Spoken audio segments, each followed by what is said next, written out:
8,070,859,432. This is the current population as reported by the 2022 UN revision for the latest updates for this year. This population is ever growing, and it is a fact that we as a species are realizing more and more with every passing day. Wars in the East, famine all throughout the world. It seems like overpopulation is just another one of those issues to add on the block of discussions with your family during Thanksgiving. However, it is currently projected that by 2100, there will be 10 billion people on Earth. And so the question comes up, how do we feed all of those people? And does hydroponics and aeroponics potentially offer a solution? Well, let's talk about the science behind that. Welcome to The Science Behind That with Atticus Hamilton. Hello, all you scientists, and welcome on back to the Science Behind That podcast. I'm your host, Atticus Hamilton, and as you heard from the intro, today we're going to be talking about aeroponics and hydroponics. Now, I know that I haven't done an episode in a long time, but at the very least, I can promise you that I've got this week of good episodes coming to you. I also heard that I have a new listener living in Minnesota, so a special welcome to him. I hope you enjoy my podcast. I hope you learn something, and I guess at the end of the day as well, I hope that, not just to you, but to everybody that listens to the podcast, I hope that, at the end of these episodes, it inspires you or encourages you to question everything and to look at everything in your life, critically. Because I think that's definitely missing in society. We need more people who aren't afraid to question and to ask the questions that other people are too afraid of, because that's how progress marches forwards. Nonetheless, ladies and gentlemen, I invite you to grab yourself a nice steaming hot cup of coffee, add a little bit of maple syrup to it, and we're going to jump right in. So, as you heard from the episode, we're talking about aeroponics and hydroponics today, both of which are very fascinating technologies, and potentially, just like lab-grown meat, may serve as a potential solution down the line to Earth's overpopulation issue. So just going to the data here, as you heard from the intro, Earth's population is over 8 billion, and by the year 2100, it's projected that the population will be at, let's see, what is this? By July 1st, 2100, the world population should be at 10,349,323,038 people. So it's interesting statistic there to look at.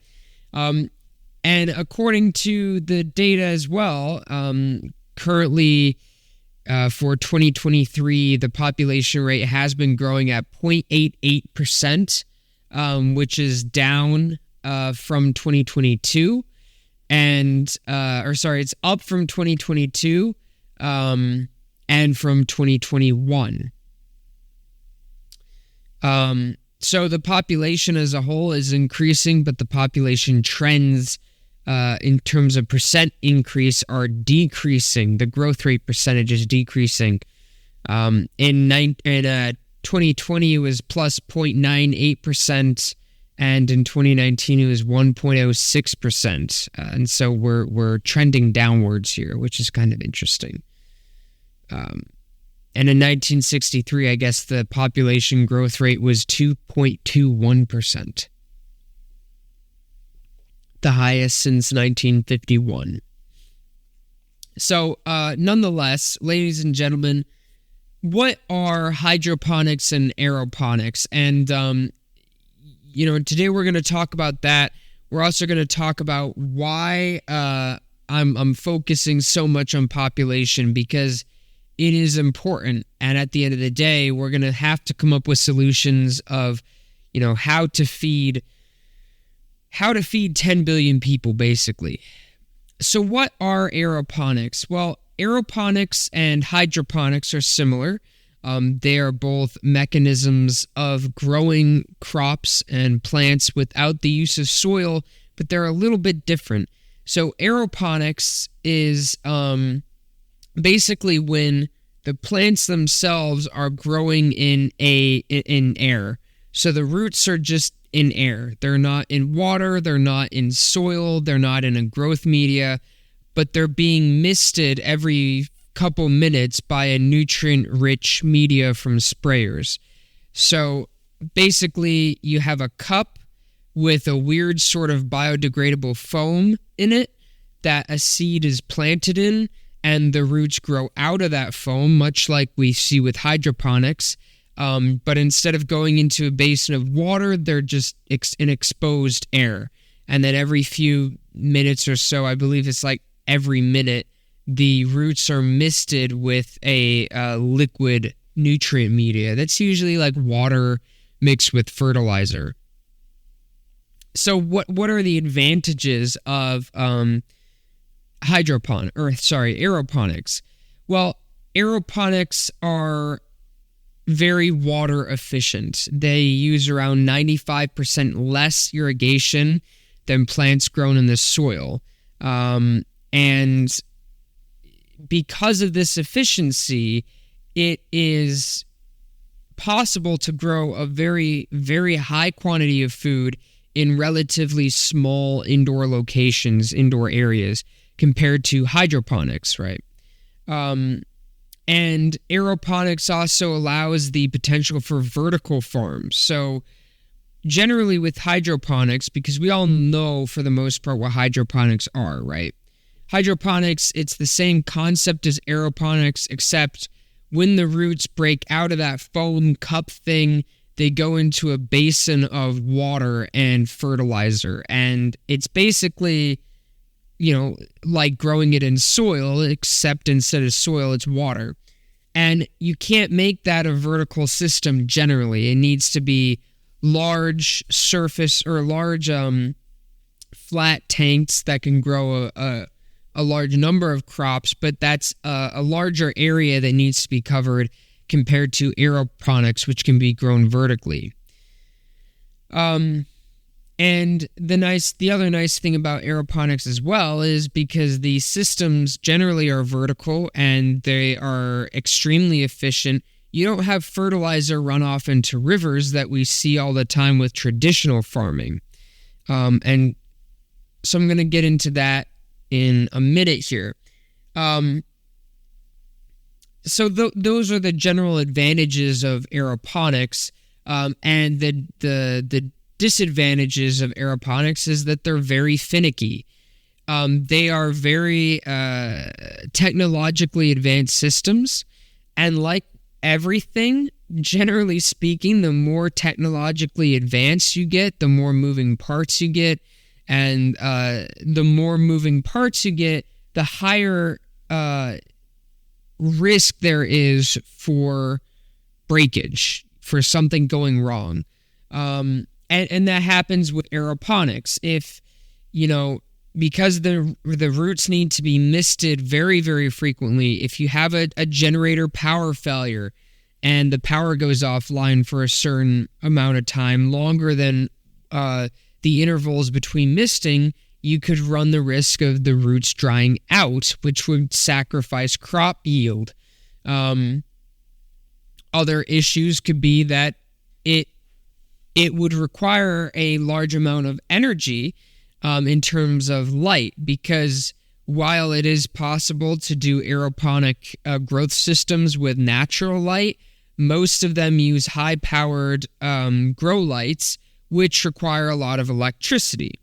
And, then the question becomes, well, where are you getting that electricity from? And blah, blah, blah. Is it really, climate friendly? But that's a topic for another day, because the question today is, can we feed 10 billion people? So overall, my opinion is that aeroponics present a potential solution to our population crisis, right? But how do they stack up against hydroponics? Well, like I mentioned, hydroponics, it's basically aeroponics, but instead of air, it's water, right? Or traditional farming, but instead of soil, you're just growing it in a reservoir of water. And so what would be the benefits of this? Well, generally it's less sophisticated than aeroponics. There's more room for error. With aeroponics, if your misters get clogged or if they're not properly maintained, then the roots don't get misted and they can desiccate. You don't really have that issue with hydroponics. Because you're dealing with large volumes of water, generally there's more leniency in the ratio of water to fertilizer. So if you put in too much or too little, it's not going to be as detrimental as it would be with a aeroponics system. And of course, the other benefit of hydroponics is that much like aeroponics, it does offer a higher potential yield of vegetation than traditional farming does, because you don't need massive acres of land to grow corn if you're growing corn indoors in a hydroponic system, because the corn plants can be grown closer together and in higher density with very controlled nutrient release, which results in them growing bigger and you getting a bigger yield. Now, some of the drawbacks would be, what do you do with that wastewater? Because you will have to drain those tanks and clean them, unlike with aeroponic systems. So what do you do with that wastewater? Now, you could properly treat it and remove any excess nutrients, but the likelihood of that happening in 100% of scenarios is very unlikely. So you would potentially have a nutrient runoff risk like you do in rivers with traditional farming. And so why is that an issue? What does that mean? Well, if you have a massive farm, let's say it's a soybean farm. So you have a soybean farmer and he's just, trying to grow crops to feed his family, which is, fine. But he's trying to grow these crops, and so he uses fertilizer. The soybeans grow, and then it rains. And all that fertilizer, or the vast majority of it, gets run out of the fields into the neighboring river system, because most farms have to be by rivers for proper irrigation or some sort of water source. The river will carry all that nutrients to the ocean, and it will create a dead zone. We have seen this happen in the Gulf of Mexico from the Mississippi. We have seen this happen in Chesapeake Bay. Now, what is a dead zone? A dead zone is an area of very little oxygen because of nutrient runoff. That nutrient runoff causes an algae bloom, and the algae utilize up all the oxygen in the water along with the nutrients from the fertilizer, causing a dead zone, killing sea life and creating an area of water that is very oxygen depleted, which makes it difficult for many organisms to survive. And that is a big issue we see today with current farming techniques. And hydroponics might have a similar issue, albeit probably not to the same extent that modern farming techniques currently have. So the question then becomes, are these procedures, or are these, I guess, new methods? I mean, aeroponics isn't really new. It was first started in the 1920s. However, the modern version of aeroponics we see kind of came about in the 1990s and the early 2000s. But the next question, in my opinion, becomes then, is it possible to apply this on a large scale? And the question is yes. In fact, in 2004, a company called AeroFarms, which is in Newark, New Jersey, established what is today the largest aeroponic growing system in the world. Their whole mission is to fight the global hunger crisis through sustainable agriculture. And currently their vertical farm facility is 70,000 feet and produces 2 million pounds of food every year using 95% less water than traditional setups. And since 2004, other aeroponic systems have started in California, Massachusetts, Oklahoma, Pennsylvania, the Middle East, and now Nigeria. In Saudi Arabia, Jeddah Farm is the first aeroponic system in the Middle East, and so far it is self-sustaining, profitable, and providing fresh produce to urban centers. Now, granted, this is Saudi Arabia, so, I can't get specific data, specific metrics about, how much it's produced or how much produce they produce, but it is a start. There is another aeroponics farm in Japan that is 3,000 square meters outside of Kyoto, and it produces over 20,000 heads of lettuce per day. So these systems are possible to do, and to do on a large scale. And they potentially offer at least a part of a solution to our projected worsening food insecurity issue in the future.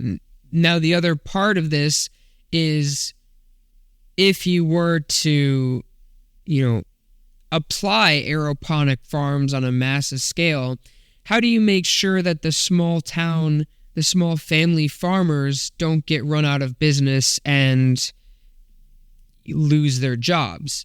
That's a question for another day. I can't answer that. But the science shows that this technology of aeroponics and or hydroponics, personally, I think aeroponics is the best, but the science shows that this technology potentially offers us a part of the broad solution to food insecurity. Now, if we can, apply aeroponic practices with MTA and lab-grown meat, then that would be, in my opinion, the solution to world hunger and food insecurity. What is MTA, you ask? Multi-tropic aquaculture, and not this Friday, but next Monday, we are going to be discussing the science behind multi-tropic aquaculture. That is something that I'm personally very passionate about, or passionate in, and I hope you guys enjoyed that episode. I hope you enjoyed Friday's episode as well. And remember, ladies and gentlemen, have a fantastic week. I'll see you on Friday, and stand up and question everything.